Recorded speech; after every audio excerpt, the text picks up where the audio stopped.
Thank you, my friends.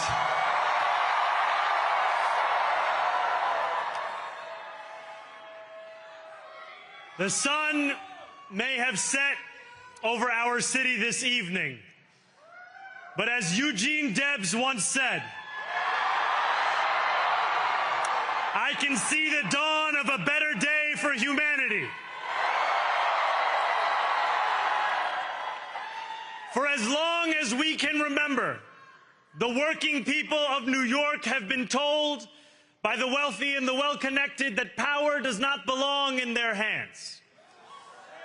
Fingers bruised from lifting boxes on the warehouse floor, palms calloused from delivery bike handlebars, knuckles scarred with kitchen burns. These are not hands that have been allowed to hold power. And yet, over the last 12 months, you have dared to reach for something greater. Tonight, against all odds, we have grasped it. The future is in our hands. My friends, we have toppled a political dynasty.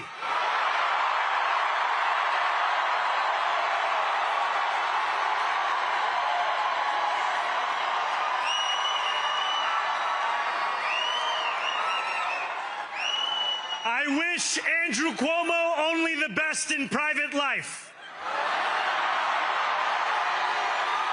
But let tonight be the final time I utter his name as we turn the page on a politics that abandons the many and answers only to the few.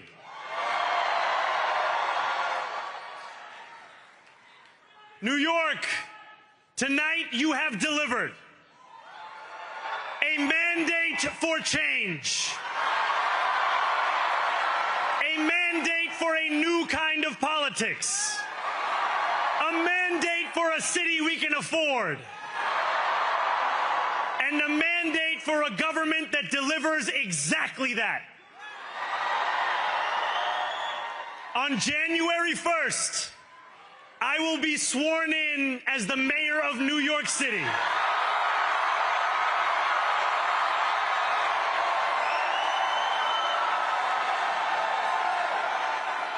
And that is because of you.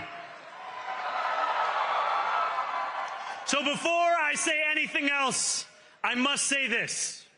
Thank you. Thank you to the next generation of New Yorkers who refused to accept that the promise of a better future was a relic of the past. You showed that when politics speaks to you without condescension, we can usher in a new era of leadership. We will fight for you because we are you. Or as we say on Steinway, ana minkum wa ilaykum.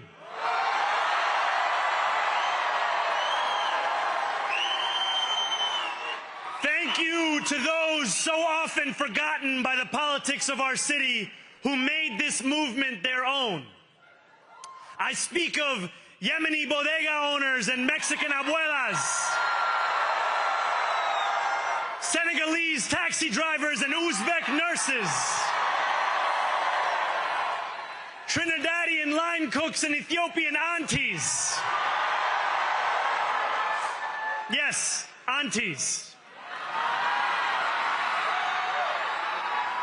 To every New Yorker in Kensington and Midwood and Hunts Point, know this. This city is your city, and this democracy is yours too. This campaign is about people like Wesley, an $11.99 organizer I met outside of Elmhurst Hospital on Thursday night. A New Yorker who lives elsewhere, who commutes 2 hours each way from Pennsylvania because rent is too expensive in this city. It's about people like the woman I met on the BX-33 years ago, who said to me, I used to love New York, but now it's just where I live. And it's about people like Richard, the taxi driver I went on a 15-day hunger strike with outside of City Hall, who still has to drive his cab 7 days a week. My brother, we are in City Hall now.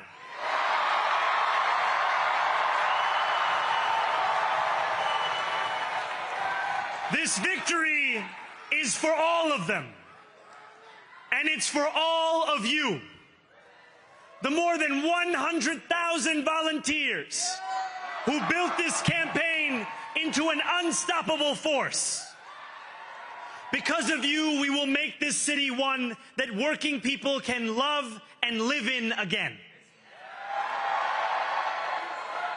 With every door knocked, every petition signature earned, and every hard-earned conversation, you eroded the cynicism that has come to define our politics.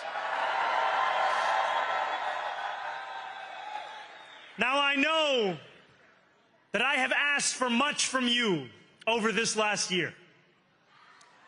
Time and again, you have answered my calls. But I have one final request. New York City, breathe this moment in. We have held our breath for longer than we know. We have held it in anticipation of defeat. Held it because the air has been knocked out of our lungs too many times to count. Held it because we cannot afford to exhale. Thanks to all of those who sacrificed so much, we are breathing in the air of a city that has been reborn.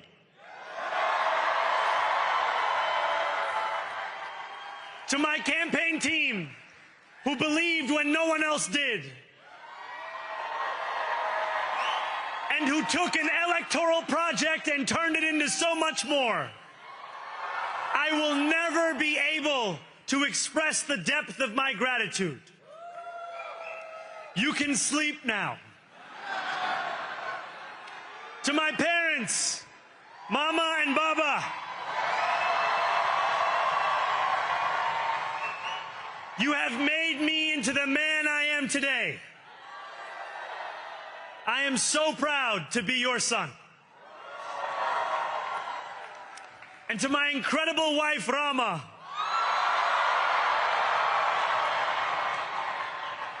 Hayati, there is no one I would rather have by my side in this moment and in every moment. To every New Yorker, whether you voted for me, for one of my opponents, or felt too disappointed by politics to vote at all, thank you for the opportunity to prove myself worthy of your trust. I will wake each morning with a singular purpose: to make this city better for you than it was the day before. There are many who thought this day would never come, who feared that we would be condemned only to a future of less, with every election consigning us simply to more of the same. And there are others who see politics today as too cruel for the flame of hope to still burn. New York, we have answered those fears. Tonight we have spoken in a clear voice. Hope is alive. Hope is a decision that tens of thousands of New Yorkers made day after day, volunteer shift after volunteer shift, despite attack ad after attack ad. More than 1 million of us stood in our churches, in gymnasiums, in community centers, as we filled in the ledger of democracy. And while we cast our ballots alone, we chose hope together. Hope over tyranny. Hope over big money and small ideas. Hope over despair. We won because New Yorkers allowed themselves to hope that the impossible could be made possible. And we won because we insisted that no longer would politics be something that is done to us. Now it is something that we do.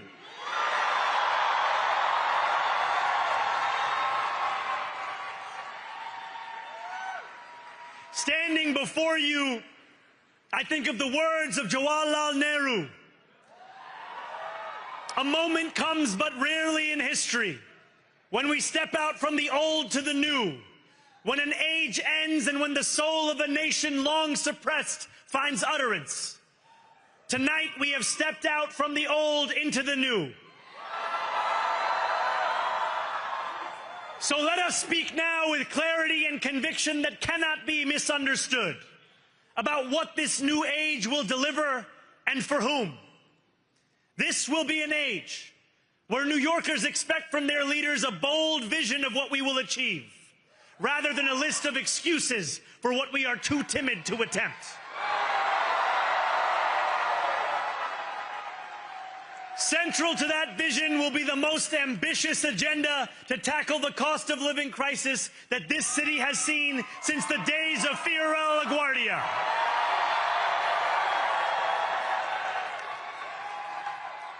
An agenda that will freeze the rents for more than 2 million rent-stabilized tenants. Make buses fast and free. And deliver universal child care across our city. Years from now, may our only regret be that this day took so long to come. This new age will be one of relentless improvement. We will hire thousands more teachers. We will cut waste from a bloated bureaucracy. We will work tirelessly to make lights shine again in the hallways of NYCHA developments where they have long flickered.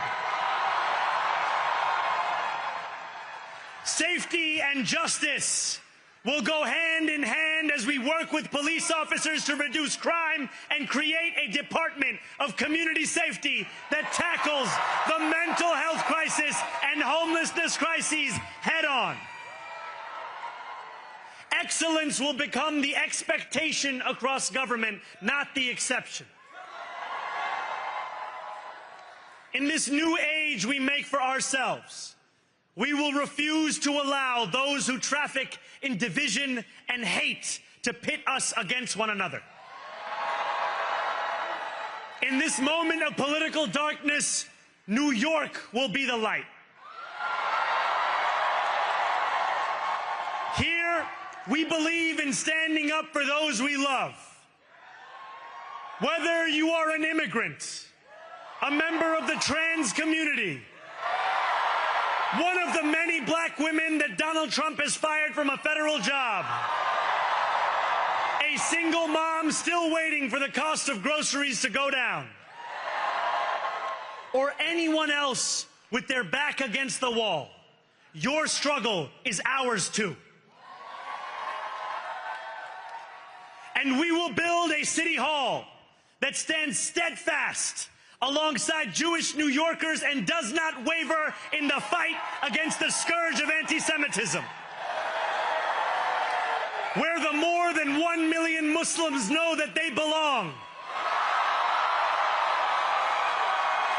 Not just in the 5 boroughs of this city, but in the halls of power.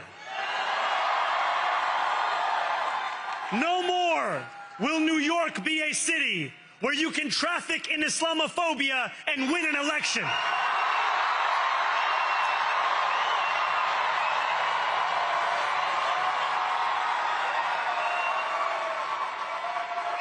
This new age will be defined by a competence and a compassion that have too long been placed at odds with one another. We will prove that there is no problem too large for government to solve and no concern too small for it to care about. For years, those in City Hall have only helped those who can help them. But on January 1st, we will usher in a city government that helps everyone. Now, I know that many have heard our message only through the prism of misinformation. Tens of millions of dollars have been spent to redefine reality and to convince our neighbors that this new age is something that should frighten them. As has so often occurred, the billionaire class has sought to convince those making $30 an hour that their enemies are those earning $20 an hour. They want the people to fight amongst ourselves so that we remain distracted from the work of remaking a long broken system.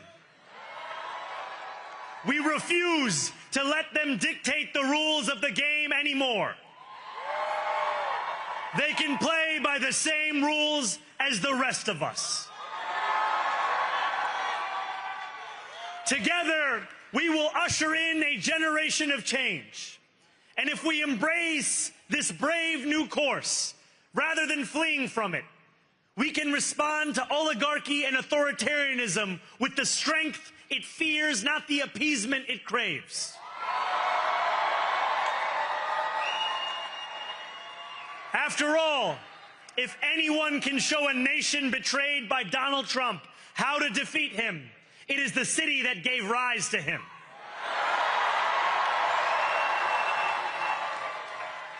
And if there is any way to terrify a despot, it is by dismantling the very conditions that allowed him to accumulate power. This is not only how we stop Trump, it's how we stop the next one. So, Donald Trump, since I know you're watching, I have 4 words for you. Turn the volume up.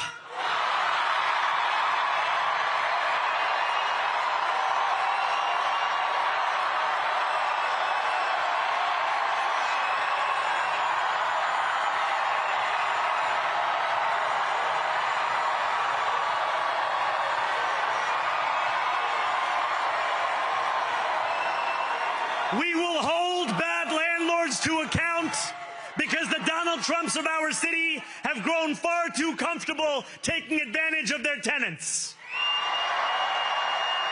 We will put an end to the culture of corruption that has allowed billionaires like Trump to evade taxation and exploit tax breaks. We will stand alongside unions and expand labor protections because we know, just as Donald Trump does, that when working people have ironclad rights, the bosses who seek to extort them become very small indeed. New York will remain a city of immigrants, a city built by immigrants, powered by immigrants,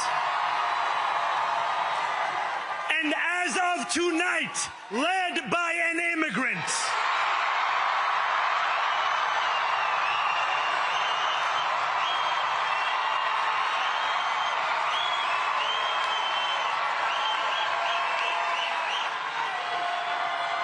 So hear me, President Trump, when I say this.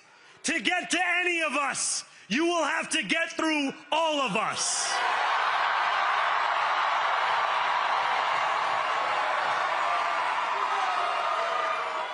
When we enter City Hall in 58 days, expectations will be high. We will meet them. A great New Yorker once said that while you campaign in poetry, you govern in prose. If that must be true, let the prose we write still rhyme, and let us build a shining city for all. And we must chart a new path, as bold as the one we have already traveled. After all, the conventional wisdom would tell you that I am far from the perfect candidate. I am young, despite my best efforts to grow older. I am Muslim. I am a democratic socialist. And most damning of all, I refuse to apologize for any of this. And yet, if tonight teaches us anything, it is that convention has held us back. We have bowed at the altar of caution, and we have paid a mighty price. Too many working people cannot recognize themselves in our party. And too many among us have turned to the right for answers to why they've been left behind. We will leave mediocrity in our past. No longer will we have to open a history book for proof that Democrats can dare to be great. Our greatness will be anything but abstract. It will be felt by every rent-stabilized tenant who wakes up on the first of every month, knowing the amount they're going to pay hasn't soared since the month before. It will be felt by each grandparent who can afford to stay in the home they have worked for, and whose grandchildren live nearby because the cost of childcare didn't send them to Long Island. It will be felt by the single mother who is safe on her commute and whose bus runs fast enough that she doesn't have to rush school drop-off to make it to work on time. And it will be felt when New Yorkers open their newspapers in the morning and read headlines of success, not scandal. Most of all, it will be felt by each New Yorker when the city they love finally loves them back. Together, New York, we're going to freeze the... Together, New York, we're going to make buses fast and... Together, New York, we're going to deliver universal... Let the words we've spoken together, the dreams we've dreamt together, become the agenda we deliver together.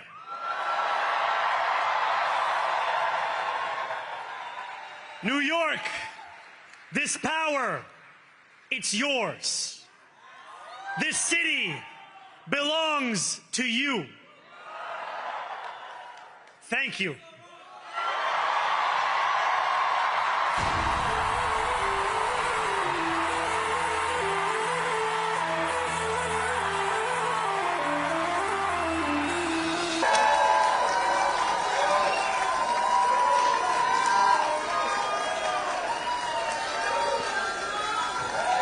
Thank you. Thank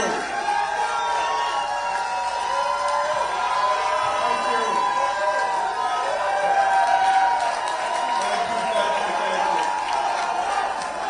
Thank you.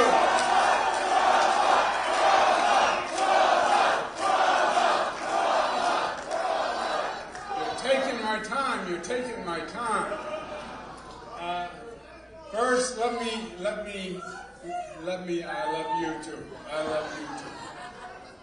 Let me acknowledge part of my special campaign team. We have from the right, Pella Flundaval, the new son-in-law, husband of Mariah.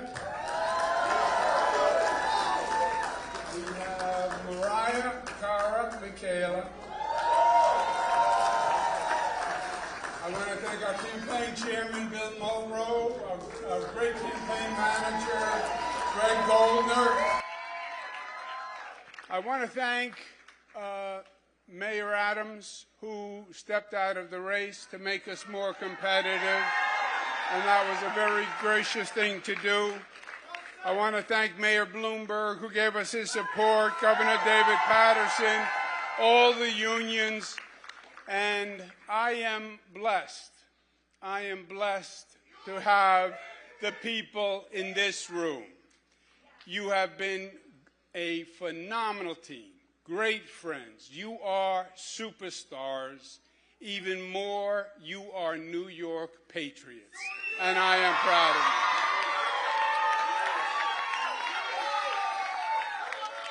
you. This campaign was the right fight to wage. And I am proud of what we did and what we did together. This campaign was to contest the philosophies that are shaping the Democratic Party, the future of this city, and the future of this country.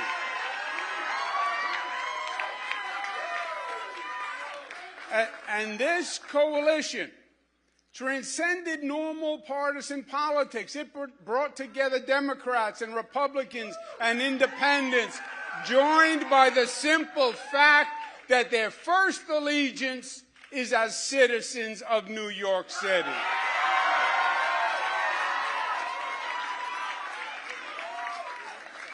Two million voters, the largest number in modern political history, cared enough to show up in a municipal election.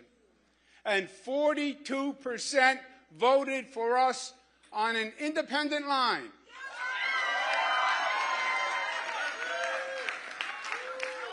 That is the highest percentage in modern history.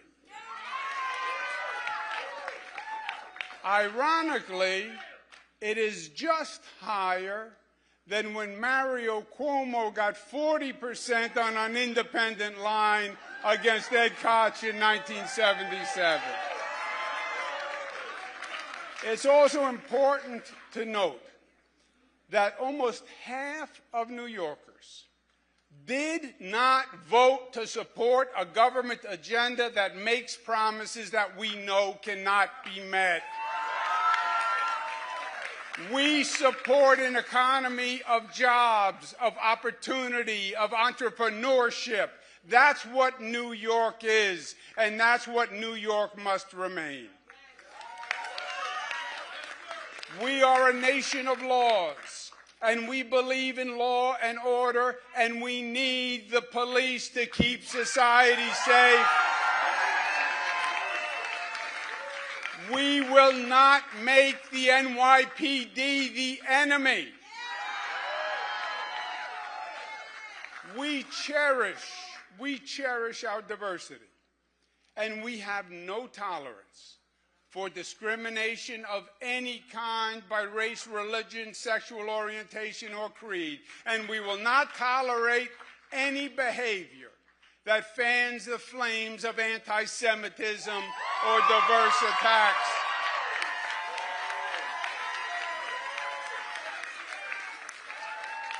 Our strength is our unity. Black, white, brown, Christian, Muslim, Jewish, Buddhist, we are one. We are the family of New York. We believe in interconnection and mutuality and codependence. And you attack one of us, you attack all of us. That is what it means to be a New Yorker. No one and nothing will ever divide us.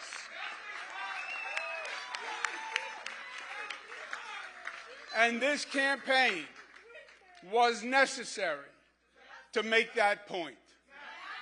A caution flag that we are heading down a dangerous, dangerous road. Well, we made that point, and they heard us, and we will hold them to it. Also, my friends, feel proud, because we accomplished the two important New York characteristics. We got up off the mat after the primary, and we made it a real race when the media had already commenced the coronation. And feel proud, because we fought our hearts out and we left it all on the field.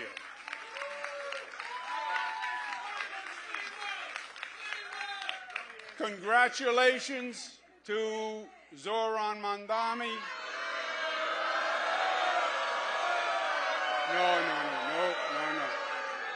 No. That is not right. That is not right, and that is not us. That is not us. Tonight was their night, and as they start to transition to government. We will all help any way we can because we need our New York City government to work. We want it to work for all New Yorkers because our city is the greatest city in the world, and we will unite for New York City because we love New York City. And from the bottom of my heart, I thank each and every one of you. I love you for the fight you made, for the soul that you showed, and the example that you set. New York City heard us, and we will be the better for it. Thank you, and God bless you.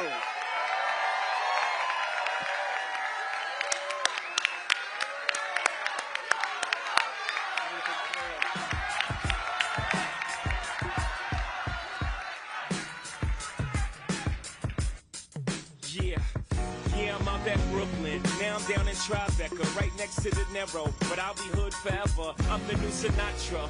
And since I made it here, I can make it anywhere. Yeah, they love me everywhere. I used to cop in Harlem. All of my Dominicanos right there up on Broadway. Brought me back to that McDonald's. Took it to my stash spot, 560 State Street. Catch me in the kitchen like a Simmons whipping pastry. Cruising down A Street, off-white Lexus. Driving so slow, but BK is from Texas. Me, I'm out that Bed-Stuy, home of that boy Biggie. Now I live on Billboard, and I brought my boys with me. Say what up to Tata. Still